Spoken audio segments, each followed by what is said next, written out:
Before you repaint your exterior walls, there are a few things that you should do. Repair any damages, including chipping and rotting on the walls and trim. Replace missing shingle sidings. And pressure wash your walls to remove dirt and old loose paint. Allow the walls to dry.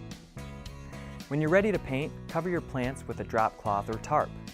Also, cover or remove any outdoor items that you have nearby. For masonry walls, apply a sealer before you prime and paint. Allow the sealer to completely dry. You can use oil or water-based primer and paint on masonry.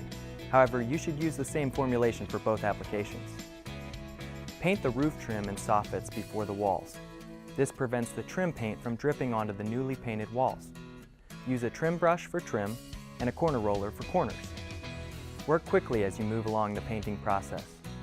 It's important to blend new strokes with completed ones that are wet to avoid lap marks. Never stop in the middle of a section.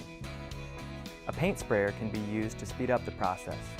Be sure to follow your manufacturer's guidelines when operating the sprayer. Your paint job can take a day or two to complete, depending on the size of your home and the repairs needed. You'll need a number of items for this project, including a ladder to get to the high places and a variety of paint brushes to cover the targeted areas. For more detailed information on this and many other popular projects, check out the DIY Projects and Ideas section of HomeDepot.com or talk to one of our store associates. Good luck, and thanks for shopping at the Home Depot.